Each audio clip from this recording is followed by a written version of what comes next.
Hello everybody, hey, it's Ken Faulkner, and again the collection knife video. We're getting down and dirty, we're getting down into it, going into the past. Some of the stuff is pretty old. Anyway, we got, I've been doing the slip joints. Those are like traditional knives. This bottom row is like lockbacks, which is also kind of a more traditional sort of thing. And then I grouped it in with the other one. I'm kind of losing track a little bit. I don't know if I've shown these guys. You can see the name on that one, so you know that these are Bally's. I don't think I've done it on this collection video. I know I've done videos before with the Bally's, but don't have tons. I mean, this is California. It's like the world, the land of no Bally's because they're so dangerous. Mainly to the person wielding them, but I don't know that's the reason for them making them illegal. Certainly don't carry them around. Anyway, so yeah, it's a mix match, mosh, mish, bunch of stuff. Again, but we got to get through this, and there's like another one coming up, another crazy one.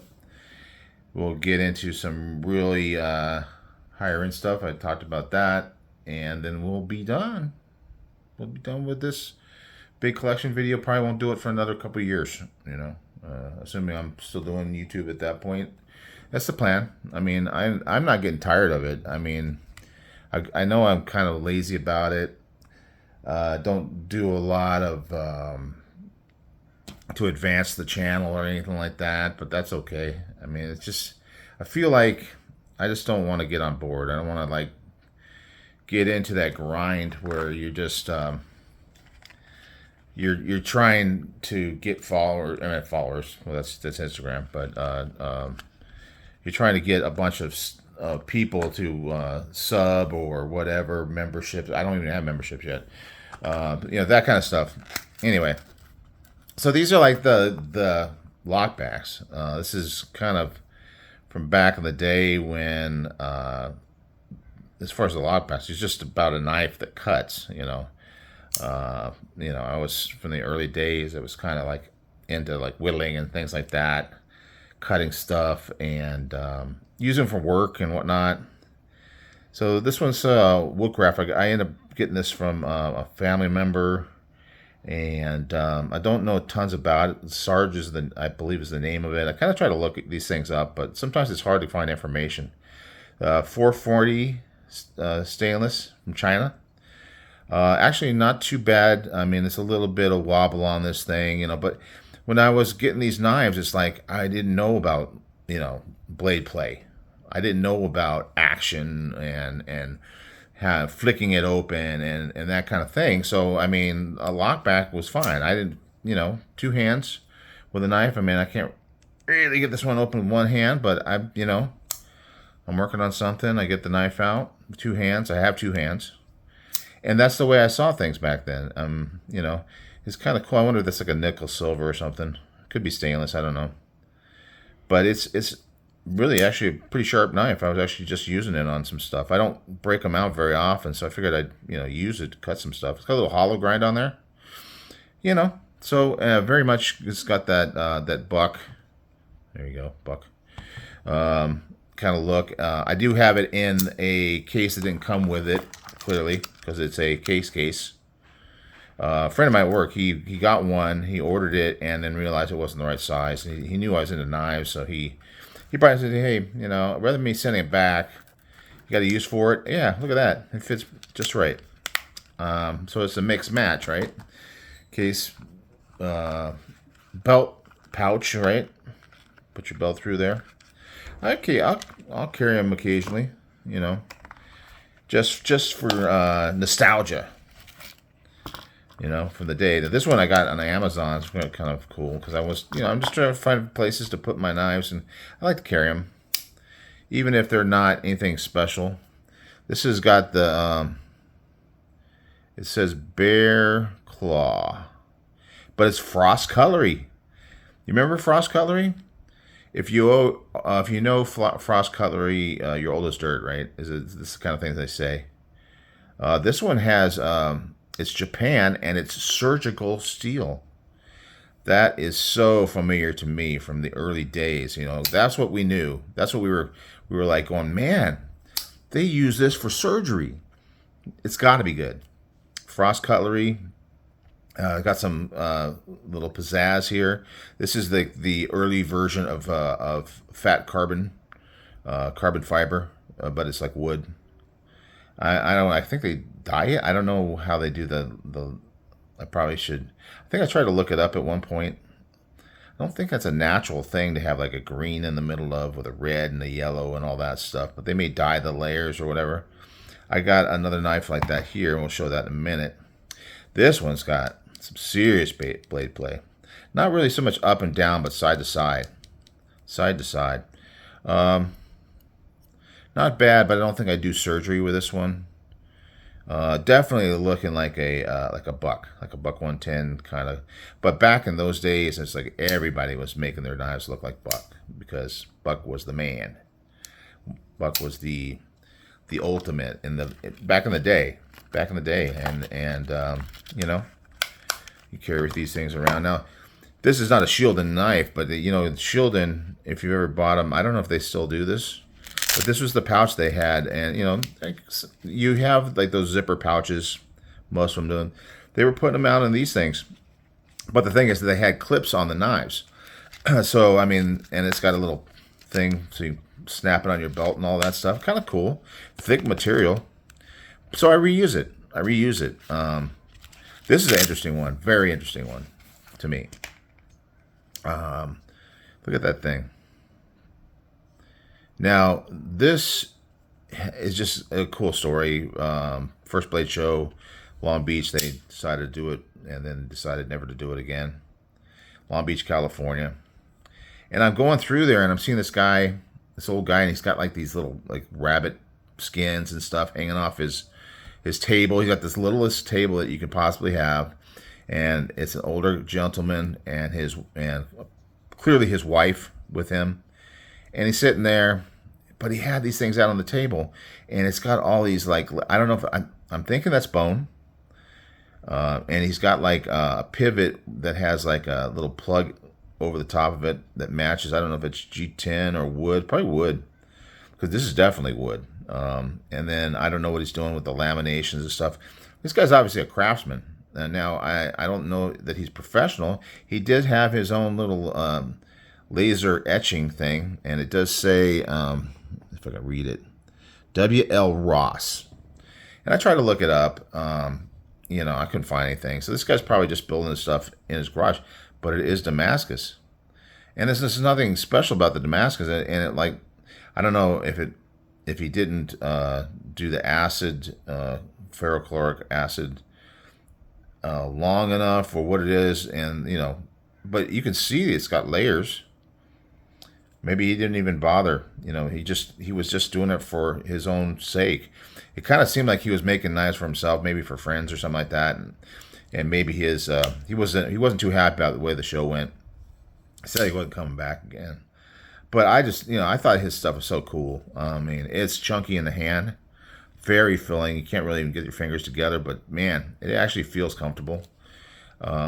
Yeah, I can imagine this guy just out in his shop or wherever he's doing this stuff and just making this stuff and just having a great time. But I mean, you know, a folding knife is different than a fixed blade. A lot of these people will make fixed blades, but to get something that locks in, now this one has side to side and up and down, but very cool looking. And look at this locking mechanism.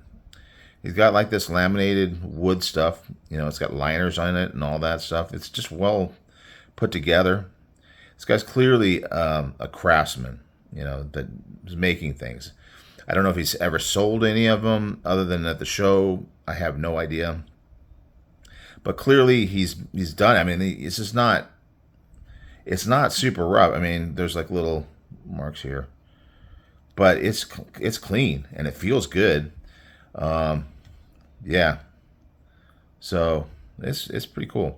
So he's got the spring on the back, and then it's got this thing attached to it, which is cut out around here, so that when you push this down, it pushes down the spring.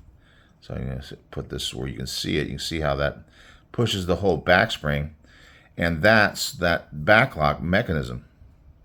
Off center, But it's got a crack in that. Lots of little flaws, but this thing is made by hand. There was love put into this thing. I can't remember how much I bought it for. He had some other ones that were more expensive, but I wanted to get something from him, and this is what I ended up with. And I put it in a shielded case. He probably I think this is the one that one actually came in originally. So he wasn't really worried about the case so much, but anyway, cool little knife. It's just fun for me. I don't know how everybody else feels about it. I'm sure most people are just going, wow, Ken. Here's another one of those ones with the colorful wood. Same kind of thing. This is probably like mass produced. It's in Japan. I mean, this is probably back before China really got into the game.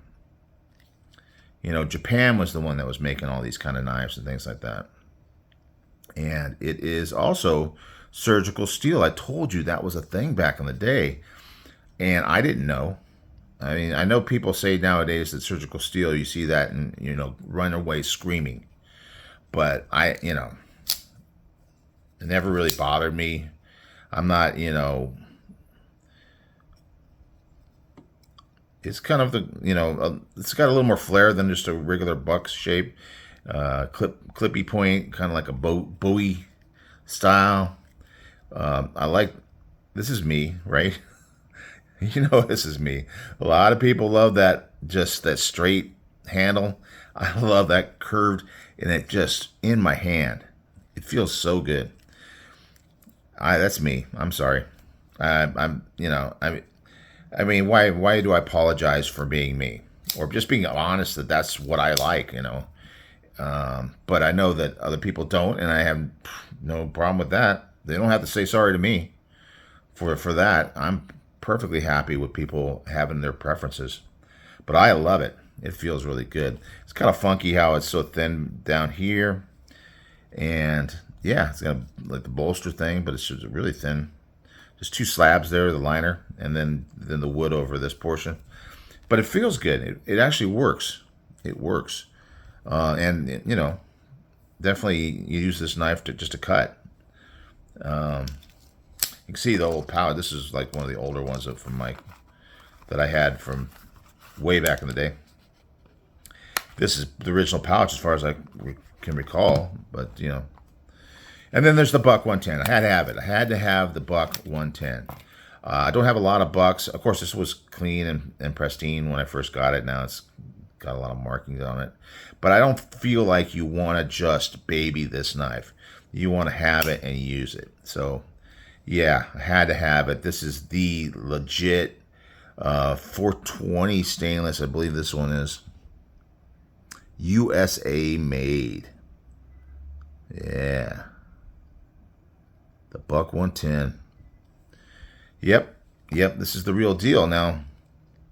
Yep. You got a little bit of play. Not up and down, but a little side to side. Maybe it's just the nature of the beast with the back lock. I don't know exactly when this all happened. I'm sure you can buff that out because this is, I think, as far as I know, it's all solid brass. But I don't want to. I want it to look like something that has been used. I feel like I should. You remember back in the day? I don't know if you remember this 110.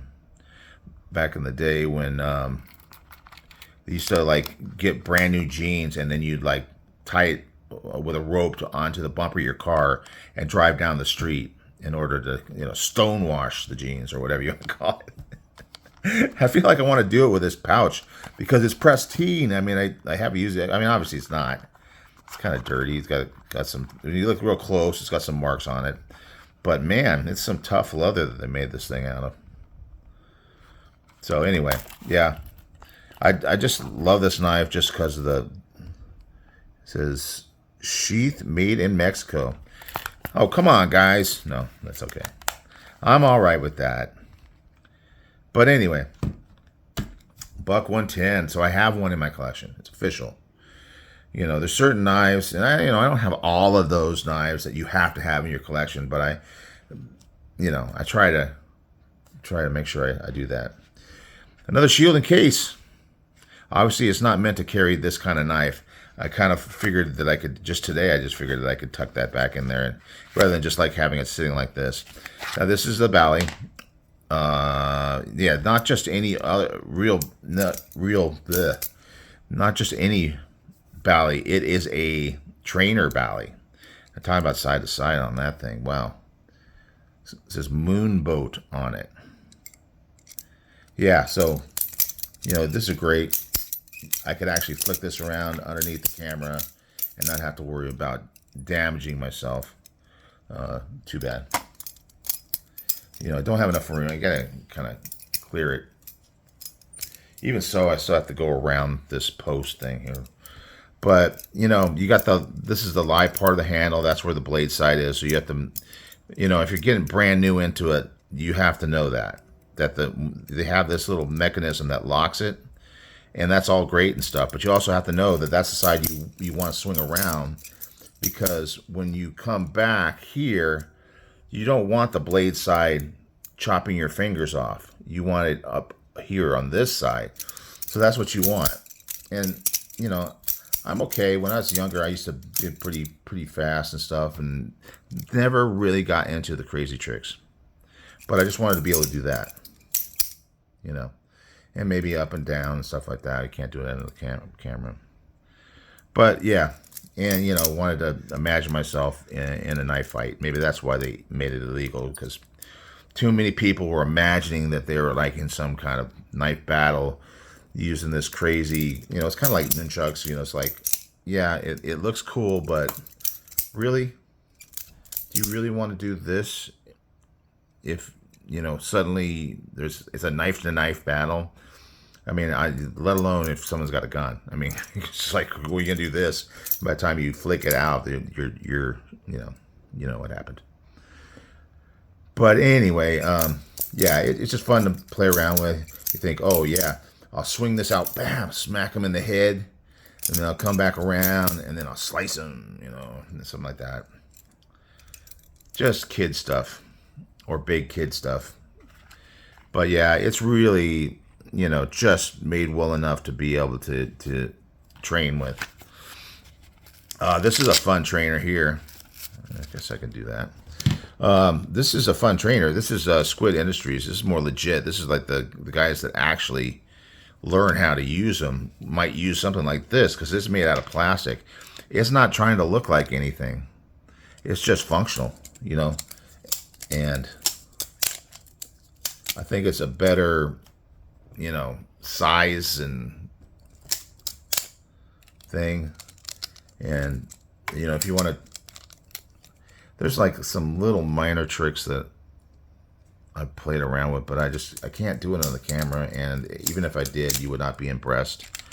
But anyway, I forget what they call this one, but it's got like this little weighted thing on it to kind of make it, but it's made out of plastic. So yeah, it's really going to be hard for you to hurt yourself with this. Throw it up in the air, catch it, that kind of thing. But there's, no blade to worry about. And you don't even have, a blade side or a non-blade side. So that's all out the window when you're using this one to train with. So those are just trainers, and it's important to have trainers. If you want to get into flipping a Bally, please start with a trainer. Please. It just makes sense. These are just a couple of, this is one that I bought at like a liquor store in part of town. The Cho.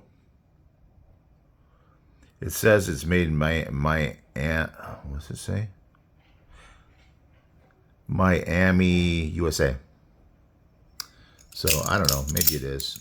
I mean, just because it's made in USA doesn't mean it's like high quality. You can see it's been beat about, probably dropped on the ground many times.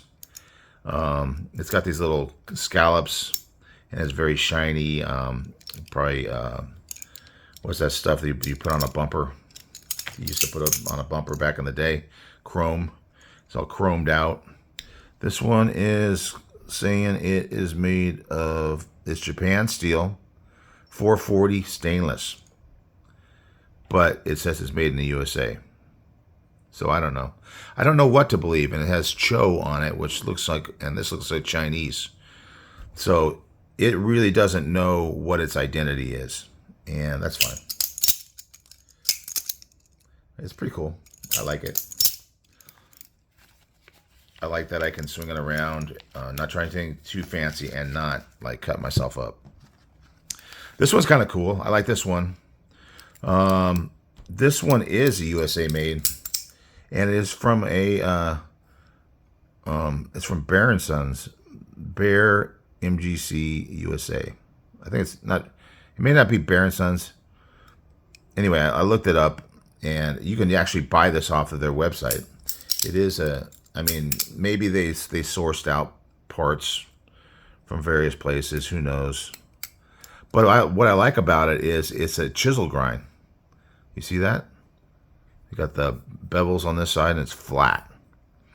So it's like I always want, I wanted to have a chisel grind in my collection. I do have one. The Emersons were kind of famous for doing those, and yeah, thick, blade stock, and it is a Tonto too.